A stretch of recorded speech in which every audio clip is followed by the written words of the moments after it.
नमस्कार प्यारे बच्चों, कैसे हैं आप सभी। उम्मीद करता हूं सभी स्वस्थ होंगे, ठीक होंगे और आपकी पढ़ाई भी सुचारू रूप से चल रही होगी। प्यारे बच्चों, आप सभी का हार्दिक अभिनंदन, स्वागत करता हूं हमारे यूट्यूब चैनल अड्डा 24/7 क्लास 11th एंड 12th में। तो प्यारे बच्चों, आज हम अभिव्यक्ति और माध्यम से चैप्टर संख्या 4 में हम लोग क्या पढ़ेंगे। आज पढ़ेंगे विचार परक लेखन, संपादकीय लेखन, लेख और स्तंभ लेखन।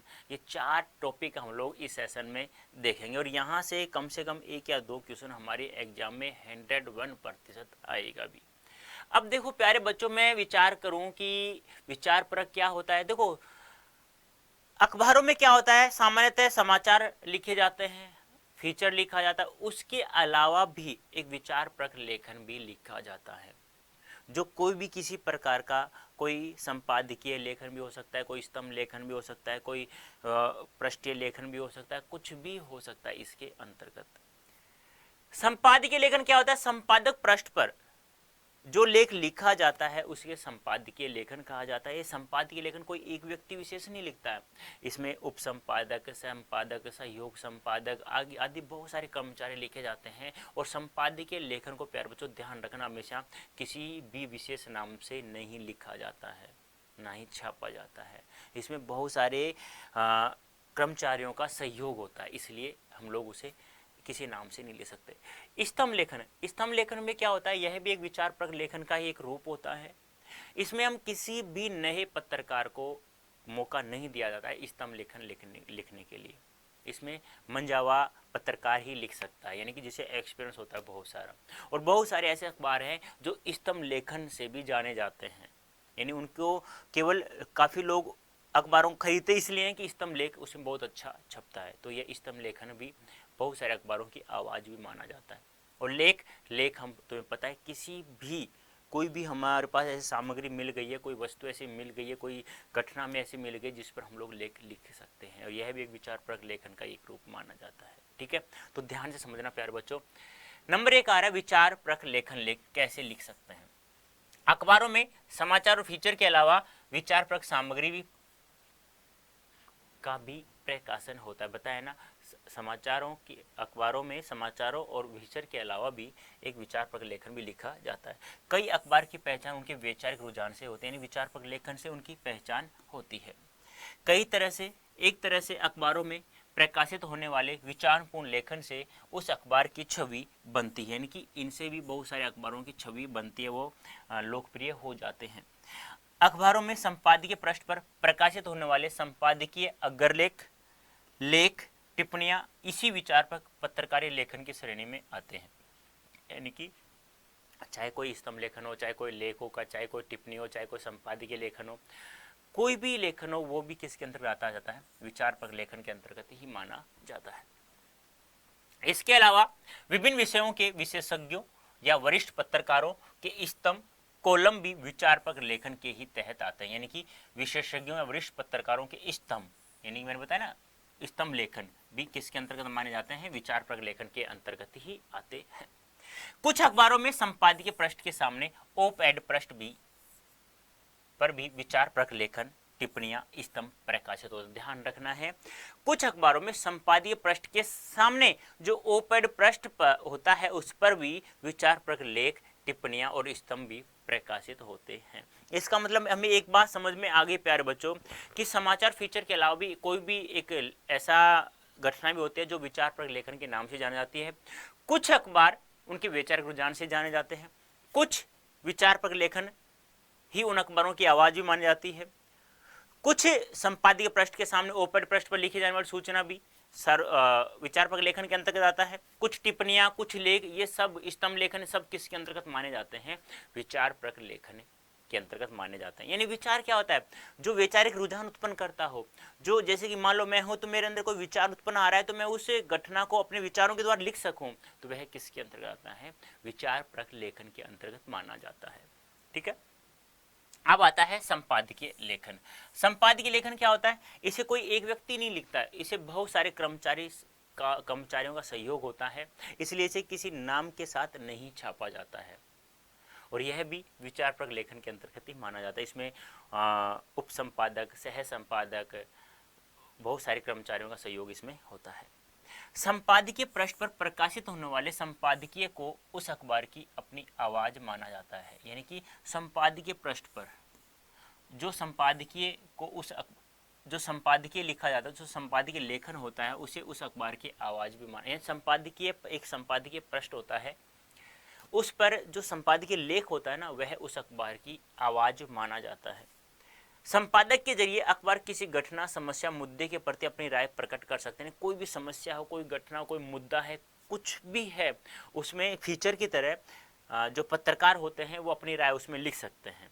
तो इसमें तो कोई एक पत्रकार नहीं लिखता, बहुत सारे कर्मचारियों का सहयोग होता है, तो वो अपनी अपनी राय उसमें प्रस्तुत कर सकते हैं। संपादकीय किसी व्यक्ति विशेष का विचार नहीं होता है, इसलिए उसे किसी नाम के साथ भी नहीं छापा जाता। ध्यान रखना, संपादकीय लेख होता है तो लेख वह होता है जो संपादकीय पृष्ठ पर छपता है, और यह अखबार की आवाज भी माना जाता है। इसे कोई एक व्यक्ति नहीं लिख सकता, एक पत्रकार नहीं लिख सकता, बहुत सारे कर्मचारियों का इसमें संयोग होता है, इसलिए किसी नाम के साथ इसे नहीं छापा जाता है। दूसरी सबसे बड़ी बात, इसमें किसी भी घटना, समस्या, मुद्दे को जब कोई पत्रकार लिखता है, बहुत सारे कर्मचारी जब लिखते हैं, तो उसमें उसे अपनी राय भी उसमें प्रकट कर सकते हैं। संपादकीय लिखने का दायित्व उस अखबार में काम करने वाले संपादक और उनके सहयोगियों पर भी होता है।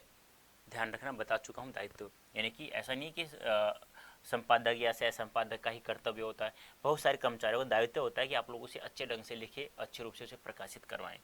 आमतौर पर अखबारों में सहायक संपादक संपादकीय लिखते हैं, कोई बाहर का लेखक या पत्रकार संपादकीय नहीं लिखता। यानी आमतौर पर सहायक संपादक लिखता है, लेकिन बहुत सारे कर्मचारी, लेकिन इसमें कोई बाहर का लेखक, बाहर का पत्रकार आकर के नहीं लिख सकता। जैसे स्तंभ लेखन में मंजे हुए खिलाड़ी, मंजे हुए पत्रकार, जिसे एक्सपीरियंस पत्रकार होते हैं, वही लिख सकते हैं। उसी प्रकार इसमें कोई बाहर के आकर नहीं ले सकता, उसका जो सहायक संपादक हो सामान्यतः वही लिखता है, लेकिन इसमें बहुत सारे कर्मचारियों का सहयोग भी होता है।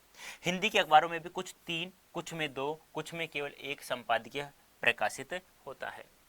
ठीक है, ये आपको ध्यान में रखना है, और इसे किसी नाम के साथ में नहीं छापा जाता। स्तंभ लेखन, यह भी विचारपरक लेखन का एक रूप है। स्तंभ लेखन भी विचारपरक लेखन का एक प्रमुख रूप माना जाता है, और यह भी स्तंभ लेखन से बहुत सारे अखबार जाने जाते हैं। स्तंभ लेखन भी उन अखबारों की आवाज माना जाता है जो अखबार स्तंभ लेखन से चर्चित हुए, लोकप्रिय हुए हैं, इसलिए उसे आवाज भी कह सकते हैं उस अखबार की, स्तंभ लेखन को। स्तंभ लेखन को एक एक्सपीरियंस प्रकाशित, यानी कि जिसको इस प्रकार हम कह सकते हैं, स्तंभ लेखन को नए पत्रकार नहीं लिख सकते, यानी कि नए पत्रकारों को स्तंभ लिखने का मौका नहीं दिया जाता है। कुछ महत्वपूर्ण लेखक अपने खास वैचारिक रुझान के लिए जाने जाते हैं, उनकी अपनी एक लेखन शैली भी विकसित हो जाती है। ऐसे लेखकों की लोकप्रियता को देखकर अखबार उन्हें एक नियमित स्तंभ लिखने का जिम्मा दे देते हैं।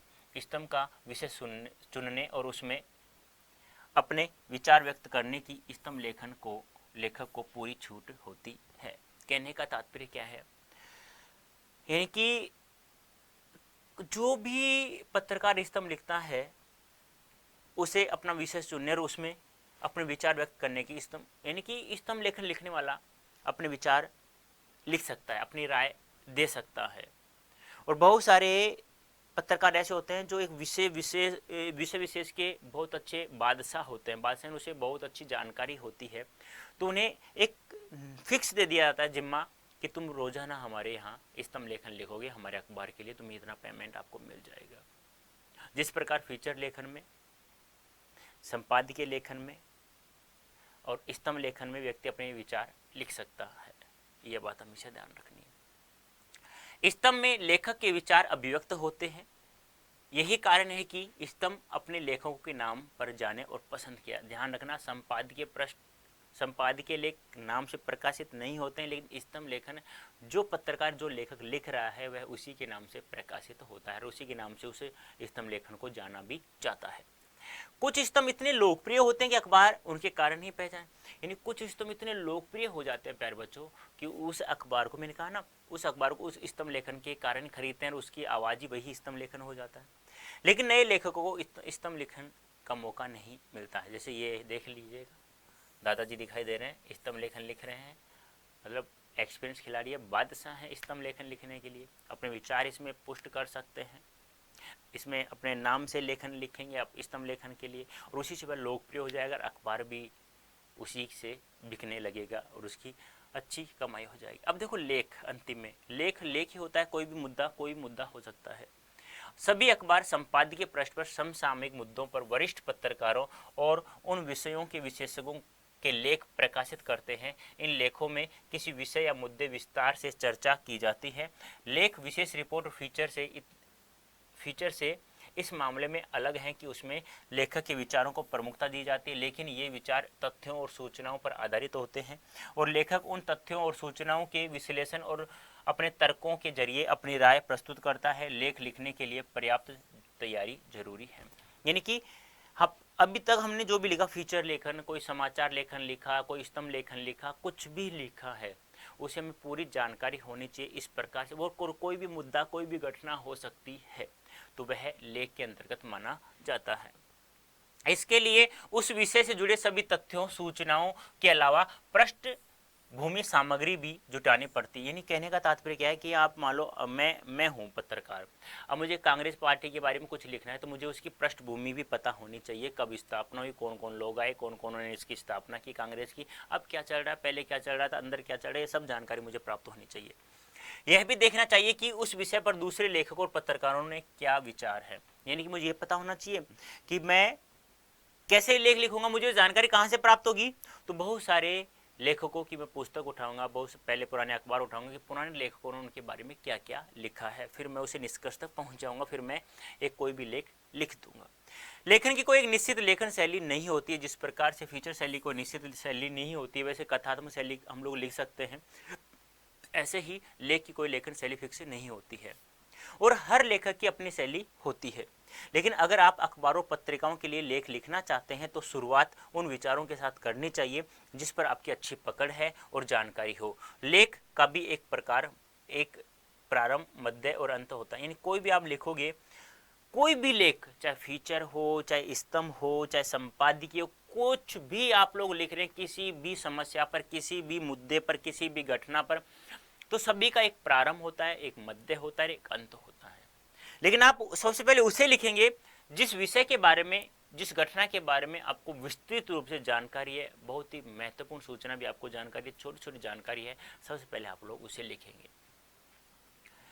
लेख की शुरुआत में अगर उस विषय के सबसे ताजा प्रसंग या घटनाक्रम का विवरण दिया जाए और फिर उससे जुड़े अन्य पहलुओं को सामने लाया जाए तो लेख का प्रारंभ आकर्षक बन सकता है। इसके बाद तथ्यों की मदद से विश्लेषण करते हुए आखिर में आप अपना निष्कर्ष या मत प्रकट कर सकते हैं। यानी कहने का तात्पर्य क्या है, लेखक यदि किसी भी लेख की शुरुआत कर रहा है, कोई पत्रकार है, तो उस विषय के सबसे ताजा प्रसंग, घटना का विवरण दिया जा सकता है, फिर उससे जुड़े पहलुओं को सामने लाया जा सकता है। यानी कि मैं किसी मुद्दे पर कोई लेख लिखना चाहता हूँ, अब वह तुरंत उसी समस्या संबंधित कोई और मुद्दा सामने आ गया जो तात्कालिक है, जो नया है, ताजा है, मैं उस घटनाक्रम को भी सबसे पहले लिख सकता हूँ, जिससे मेरा लेख बहुत अच्छे से चर्चित हो जाएगा।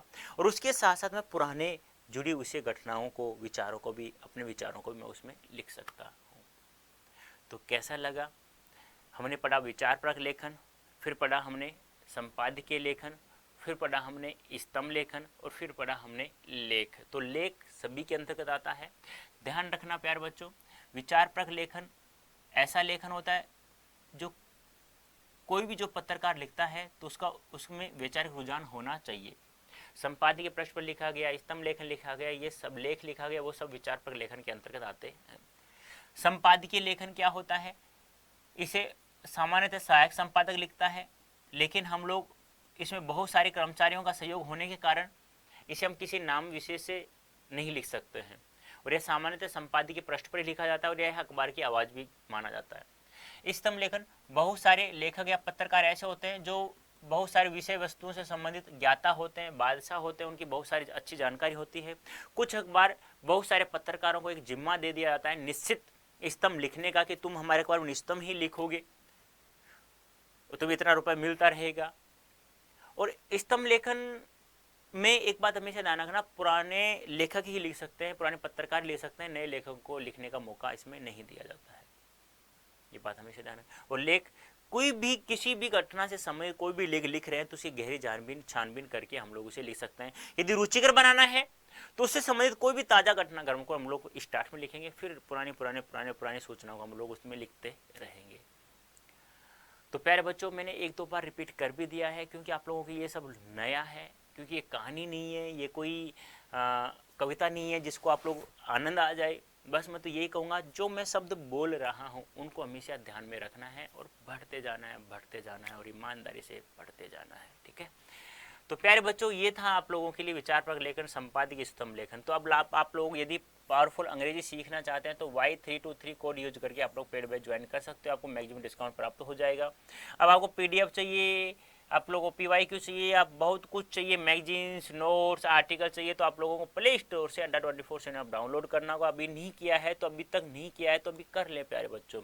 आप लोग कहाँ पढ़ रहे हैं? क्लास 11 एंड 12 Adda24 पढ़ रहे हैं। अच्छा सेशन लगता है तो देख लीजिएगा, आप अपने ऊपर निर्भर करता है। आपको अच्छा लगता है तो कमेंट जरूर करिएगा, कैसा लगा कैसा नहीं। तो अभी के लिए प्यारे बच्चों इतना ही, धन्यवाद, थैंक यू सो मच।